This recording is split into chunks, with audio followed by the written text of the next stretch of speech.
I'm pleased that today we welcome a guest preacher, Patricia Lane McClure.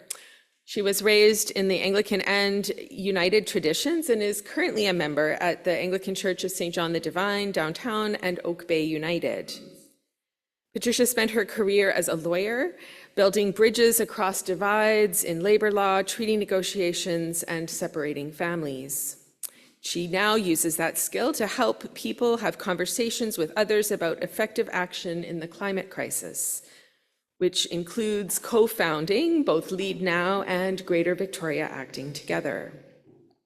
Patricia spent a year as a community fellow at UVic's Center for Studies in Religion and Society, just up the road, focusing on the role of faith communities in the climate crisis. And she is a recipient of the Diocese of Island and Inlet's St. Francis of Assisi Award for her climate awareness work.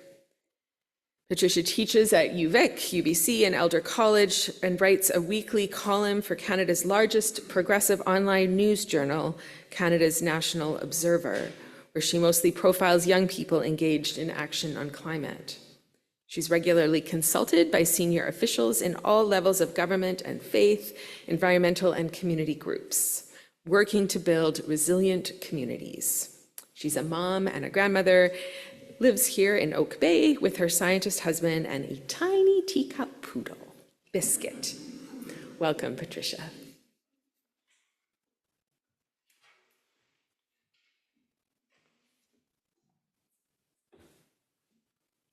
Thank you. It is an honor to be asked to speak with you today, and I pray that my words will be acceptable to God and lift your spirits. Today's readings tell of Jeremiah's despair and grief, Timothy's advice to each of us and our leaders to create peaceful, dignified lives, and Luke's reminder that our small individual acts matter. Every day in Canada, 42 people die prematurely from pollution caused by burning oil, gas, and coal. Worldwide, 82,000 deaths this year were attributed to forest fires in Canada. This summer in Europe, 1,500 deaths were linked to extreme heat. Here in BC, we remember the 2021 heat dome, 619 people, and more than 1 billion creatures gone in a week. Every summer, fires drive families from their homes, sick patients from hospitals, worsen asthma, and darken our skies. Physicians leave remote communities, leaving them without doctors, because they fear for their own family's health.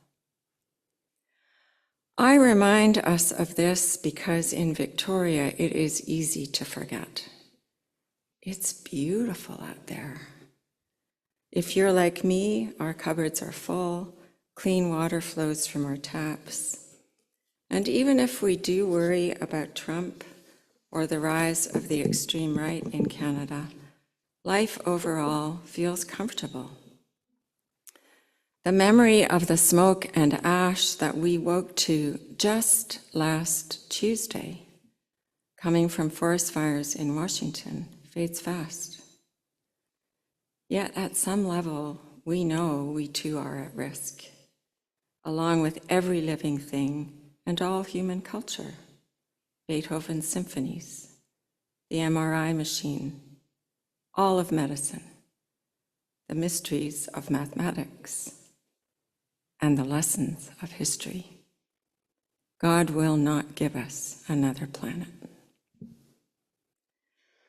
We live in a time of what is being called polycrisis. Yes, the climate is in crisis, but we also know inequality is growing.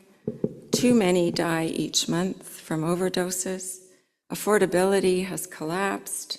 Healthcare is strained. Loneliness touches nearly every family. And just across the water, and across the Rocky Mountains, and right here in BC, with foreign and dark money interference in our own elections, and people being beaten up on picket lines by masked men shouting hate just last week in Victoria, democracy itself is fraying. If you are a bit anxious, you are in good company. Pollsters tell us that Canadians have moved from a scarcity mindset, there is not enough, to one of precarity. The range of things that might go wrong and that are likely to do so has broadened. We are with Jeremiah in Gilead. We are not saved. For the hurt of my poor people I hurt, I mourn, and dismay has taken hold of me. So what is to be done? What guidance do our scriptures and our psalm offer for today? What role might faith communities play? I focus on the climate crisis because it is what the United States Pentagon calls a threat multiplier. It makes everything else harder. Fossil fuel profits drive up the cost of living. The droughts and floods that burning their products cause threatens food security. Climate change worsens wildfires and they force hospital evacuations, using up healthcare dollars and stressing already overworked providers. Children who need exercise to stay healthy cannot play outside in the summer. Canadians see this. When asked what worries us, people say affordability and healthcare. But when asked what makes them anxious, most people point to climate change, fires, floods, droughts. 89% of the world's peoples want government to do more to protect us. We dislike the CEOs of fossil fuel majors, and we see them hiding their own science.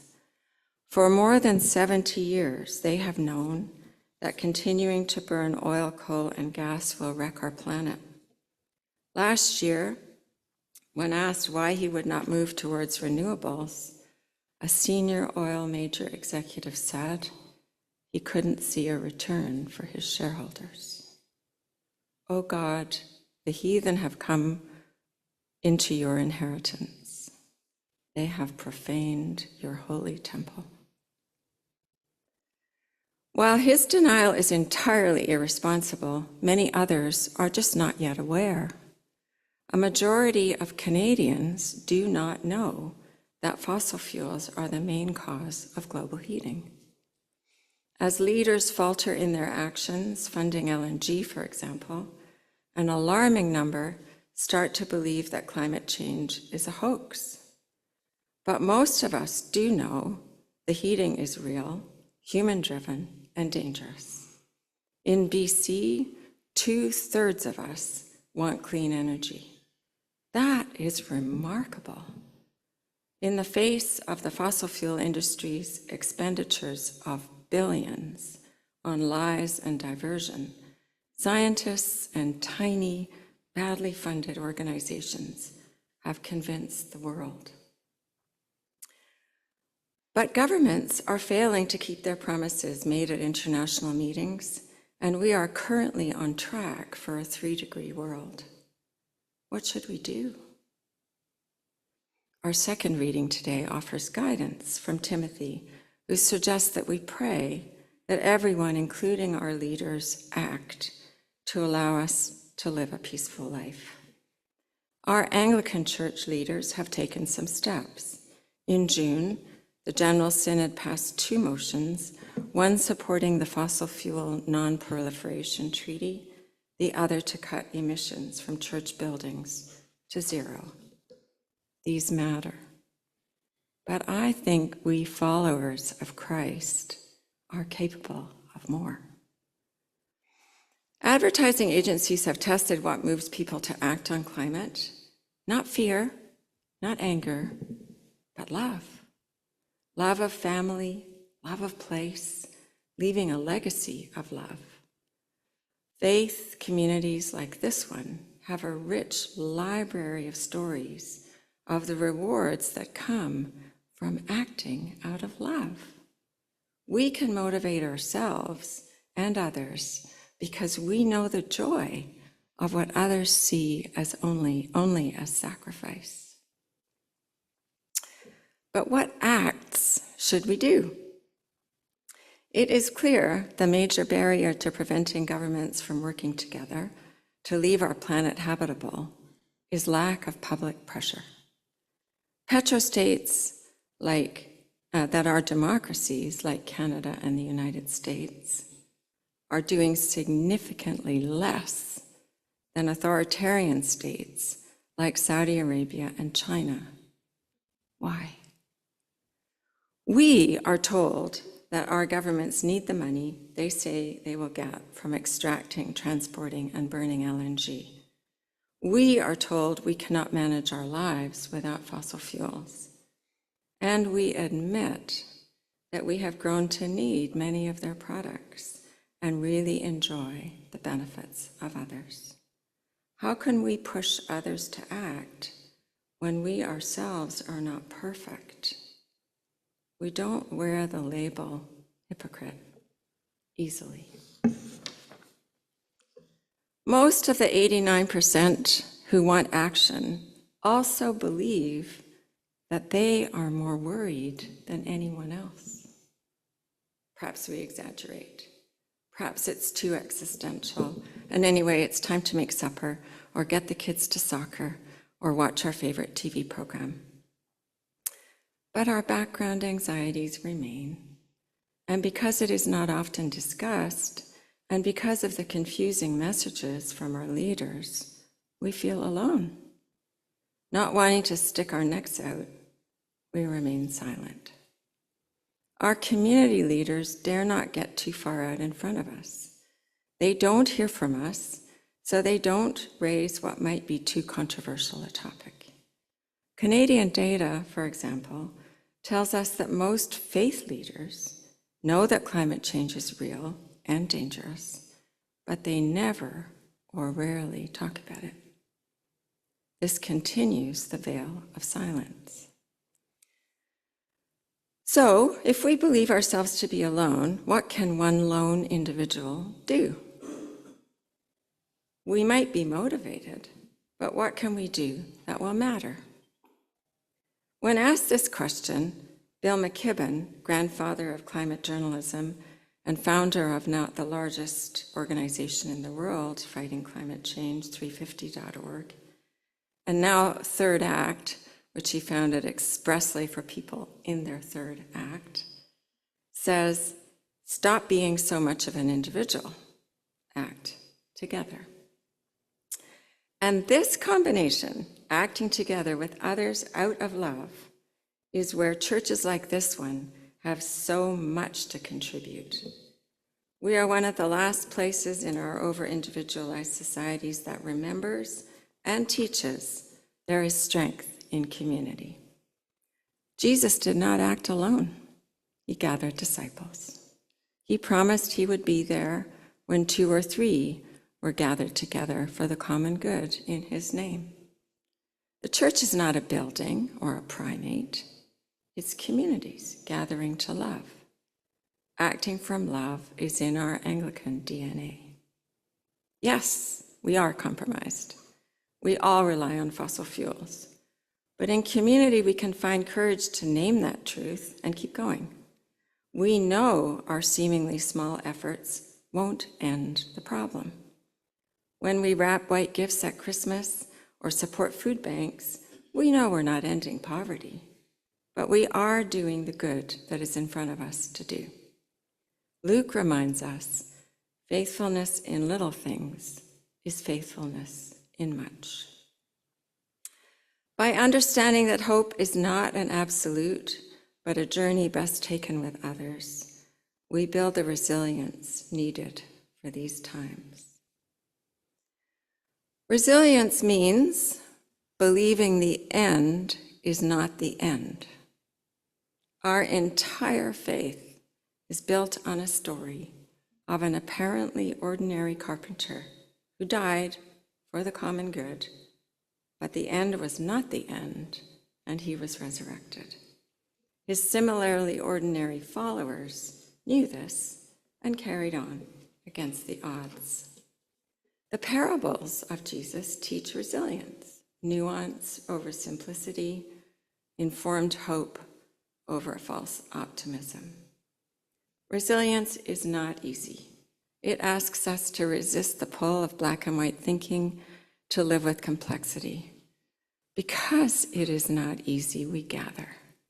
We gather in part to be with others who are also committed to carrying on, knowing the end is not the end.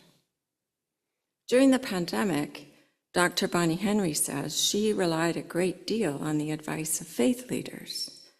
When asked why, she said, because they are the only institutions in our culture that come together for the sole purpose of love. When we gather, we are reminded that we are not alone.